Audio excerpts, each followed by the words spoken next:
Hi. congratulations for Hot Zone Anthrax. Oh, thanks. Appreciate it. You know, it's funny, it's because when I was binging this series, I was waiting for you to show up on screen, and I did not even realize you were Bruce in the film. It took me a while.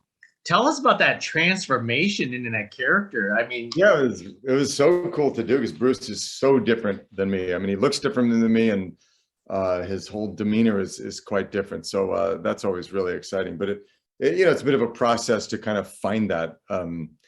At first, it's just physical. I had to grow a mustache because he had a mustache, and he dressed in a certain way, and his hair was cut in a certain way, and he wore certain kind of glasses. So when you sort of assemble those elements, you do suddenly feel like a different person.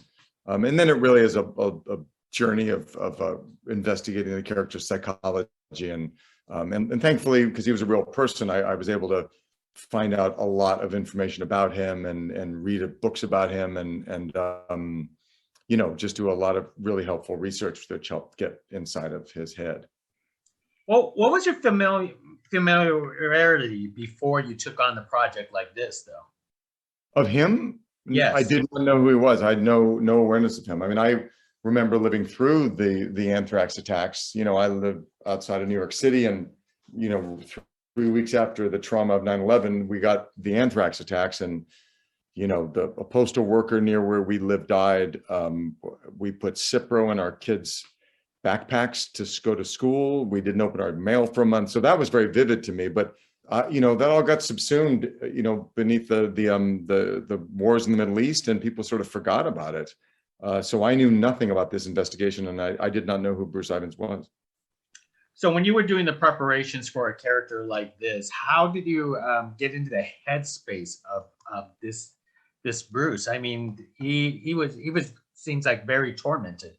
Yeah, he really was. Bruce is such an interesting guy because he presents himself, he's very friendly and avuncular and funny, and he loves to be the center of attention and wants everybody to like him, and is a bit of a blowhard because he knows everything. He's very, very bright, but people kind of love him, and he seems benign. But it turns out he was very tormented, and he suffered from severe mental illness, and had some real demons that he was battling 24/7 that really come out in the heat of this anthrax investigation, and end up really derailing his entire life. So the way I approached it, I did what I often do. I just went on the internet and started to go down the rabbit hole, and started in Wikipedia, and then read all the references that they said, and just you kind of follow a trail of breadcrumbs, and read a lot of books about him, and spoke to a psychiatrist friend of mine who deals with severely mentally ill people, and talked to her about the conditions that Bruce suffered from, so I could really understand what that was, and the medications that he took, and he suffered also from alcoholism, and he had a lot of compensatory, strategies to deal with his torment. Yeah, and so it was just research, and then there's some work in terms of being a microbiologist that I just needed to get my head around in terms of the work environment, but that was sort of the simplest part about it.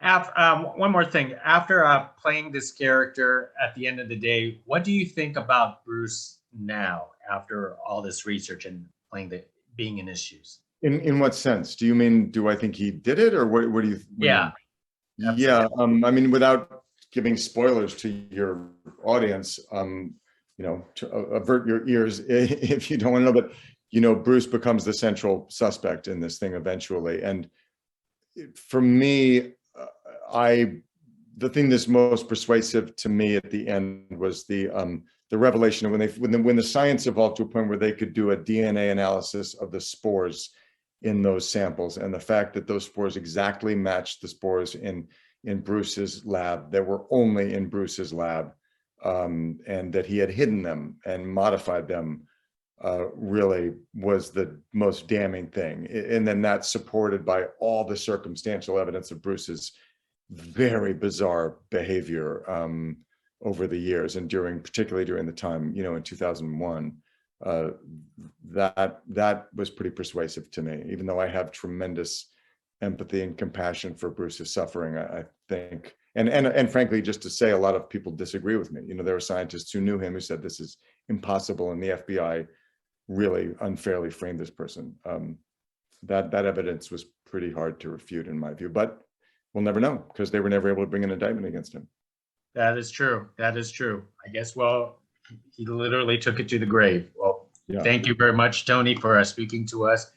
Hot Zone Anthrax is a very enjoyable series. Everybody should watch. Appreciate it. Thank you.